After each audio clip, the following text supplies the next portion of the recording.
Hello and welcome everyone, we're back with another review of Undead Unluck. We're back with chapter 202. This chapter is entitled Clouds Part, Dragon Appears. And we'll come to learn that this title is quite literal about what happens in the chapter. But we'll get to that later. So the chapter starts off with the dust explosion from last chapter. So it turns out the dust explosion from last time didn't really affect language that much. Nico says he's starting to get a hang of the rules of this game after the last few back and forths, and we start to get some insight into what Nico's game plan is going forward. He comes to the conclusion that the key to this game is to go second. This is because the person that goes first has to conjure up something that's tough to counter. But once the person that goes second has countered something, they can then go into a wombo combo, and they basically get to pick the letter that they use next time because next time they'll be first. So basically you're doubling up to make something doubly tough for language to counter. That being said, Nico does wonder what word in the world could possibly neutralize her, because she did just shake off that dust explosion like it was nothing. And her looks compared to her durability is an interesting juxtaposition.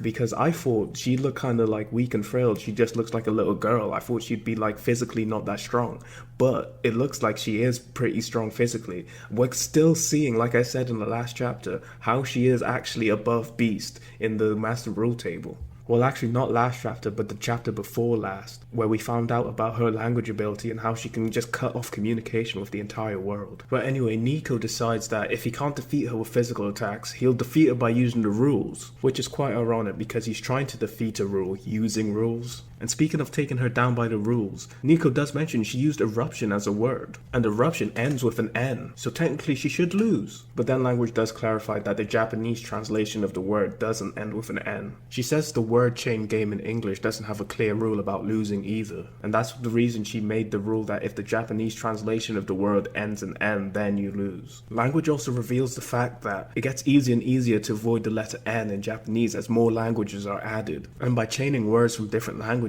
you can theoretically play forever. And so both Ichico and Nico come to the conclusion that beating her via the rules is impossible, which is kind of like a go figure. She is a rule, you're not going to use rules against rules. It's fighting fire with fire, it's not going to work. The only person that can fight fire with fire and win is Benimaru, or maybe even the person that shows up at the end of this chapter, but we'll get to that soon.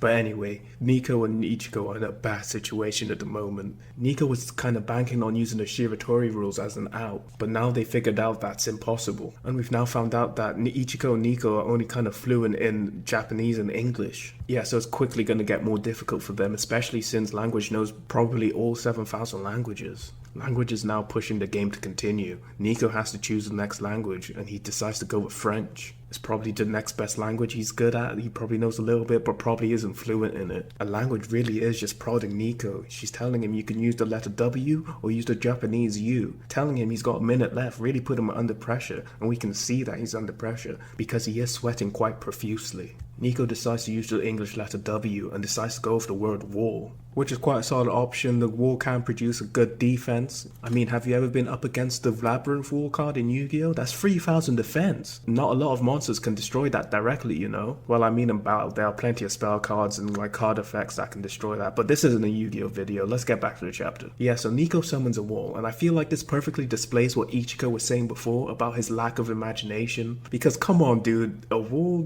you can't think of anything more extravagant than that? But anyway, we briefly head over to Fuko, and it turns out it's going to take them about 3 hours to get to them. But then suddenly they're attacked out of nowhere by fighter jets. Interestingly, Top just says Moga. And this has made me wonder, is there some way to get around this language thing? Because you can still speak, they just can't communicate with language. What if they just created their own language right now off the cuff? Just kind of using gibberish to convey what they mean. Or just using like words that are similar to the words that they know, and it will just like kind of work out. But I'm not sure. And I don't really think that we'll need a counter to this ability in order to defeat language. So we might just ride out this arc with Fuko and them not being able to communicate. Fuko can't communicate, now I'd watch that spin-off series. So anyway, looking closely at these fighter jets, they do have faces on them, like reptile kind of faces, and Fuko comes to the conclusion that they are Umas. And we switch over to the Master Rule table really quickly, and it looks like War is communicating to these fighter jets. So these fighter jets are War's juniors, I think. So yeah, this interference probably means that Fuko's not going to get to Ichico and Nico in time. So we head back to the battle of language, and she uses Lance of Longinus. This lance was actually the lance to pierce Jesus himself, and of course in many works of fiction it's been been romanticized to be this ultra powerful weapon, like in the Fate series for example. In Fate Requiem it's said that no armor can stand against it, and it holds true in Undead Unluck as well, because this lance just goes straight through Nico's wall. Language says that she assumes that Nico probably did imagine that wall to be very sturdy, but romanticism trumps logic. This is just highlighting Nico's lack of imagination and how this is such a bad matchup for him. Without his unforgettable abilities, this game is a real challenge. Nico's pretty pissed. Apparently he imagined that wall using his black metal, and only Unbreakable's ability's been able to get past it. He even calls it cheating. It kind of feels like that episode of Dragon Ball Super where Arale comes in and the normal fighters can't beat Arale. You just can't beat a gag character, and in this case you can't beat a gag weapon. Well, it's not really a gag weapon, it was just a romanticized weapon, but you've got to think outside the box in this fight to be able to beat this opponent. Language even calls Nico uninspired and asks him, aren't you familiar with Kotodama, the soul of words essentially? And she says imagination is important. What Kotodama refers to is the Japanese belief that words hold mystical power, and Language truly embodies it with this game, and especially with this next word that she used, which is dragon, and this is where the title of the chapter comes in. And yeah, so Language summons a pretty badass looking Chinese dragon. She does use the word Shenlong, which is Chinese, and she does also mention that she adds the Chinese language. And based on the rules of this game, if I was in it and I used the word dragon, I'd probably summon Kaido, because dragon and Kaido's kind of become synonymous with me. And imagine just having Kaido on your side in this game, you're definitely gonna win. Even Ichigo is surprised that a dragon is summoned. She's like, even unreal things can be summoned? Language just says, of course, you just need the imagination to make it so. Language does call them more of the intellectual types, implying that it's probably gonna be harder for them to use their imagination. But Ichico won't take this sitting down. She'll take it floating. I'm sorry for the terrible joke, but yeah, Ichico won't take this. She says she can do it too, and she says she's gonna summon a huge Japanese yokai, the Umibozu. But it doesn't come out quite huge like she says. We even get a panel of like a size comparison. It's kind of like an ant compared to this dragon, and it's looking kind of derpy, but it's got a mean look on its face. It's got determination, and it jumps into the dragon, and it just takes a direct Boro breath basically. Ichigo and Nico can only run away from this blast breath that this dragon's just throwing out, because the Umibozo really didn't do anything. Nico asks why did she make a cuddly mascot character, which kind of shows that she didn't even know that it was supposed to be an Umibozo. Ichigo just says it was based off the little knowledge that she knew, so that's why it wasn't really that powerful. She didn't really have anything to go off to imagine it really, but Ichigo is still glad that she was able to imagine something. Then she lets off a scream of pain, and it seems that Nico was kind of able to hear her, so he's kind of starting to be able to interact with the soul plane. He's beginning to awaken his soul powers. So it seems Ichico suffered some kind of damage in the clash between the dragon and the Umibozu. Nico tries to organize his thoughts and try and figure out why this is the case. He didn't take any damage when his water was destroyed, but somehow Ichico has taken damage after the clash between the dragon and the Umibozu.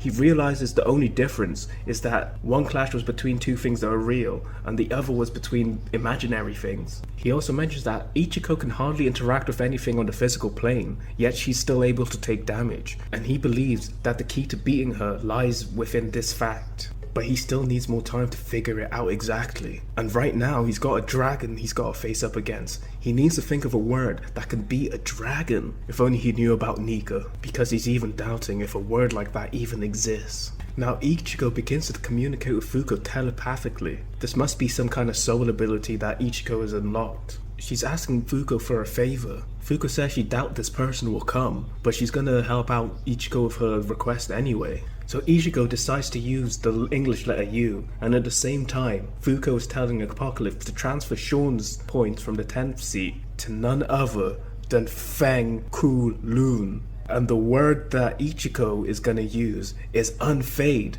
And she summons Feng into the battle, and he just lands on top of this dragon. Looks like it's actually doing damage to this dragon, but he's just asleep. So yeah, Nico is looking for the strongest word to go up against this dragon, and Ichigo definitely found it. The strongest person they have, Feng. So the participants for the neutralization of Uma language is Nico, Ichigo, and Feng. And this is where the chapter ends off.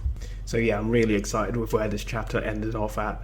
Having Feng come in, it's so unexpected. I didn't expect this at all. And that's why I love Yoshifumi. He can just throw you a curveball like this. So now that Fang's here, they kind of just have the ultimate defense, better than Aegis shield. What's language really going to throw at Fang that he can't defend against? And I'm wondering, can Fang just straight up just start boxing with language and just beat her up? But I guess now that he's been added as participant to the quest, there's probably a rule against like physical fighting between each other during this game, because it's a game of words, not a game of fists. And Fang showing up now kind of just solidifies my belief that Nico's not going to get unforgettable during this loop, or at least not during this game, because I was sort of starting to think maybe he will need unforgettable after they were talking about how it's impossible for language to use under the rules of the game. But I think this Fang twist is the perfect balance that we needed, and I'm glad it went in this direction, because I'm pretty sure like a lot of people thought, yeah, Nico's going to get unforgettable somehow and that will just help him win the game. But no, it's not going to go down like that. It's going to go Yoshifumi's way.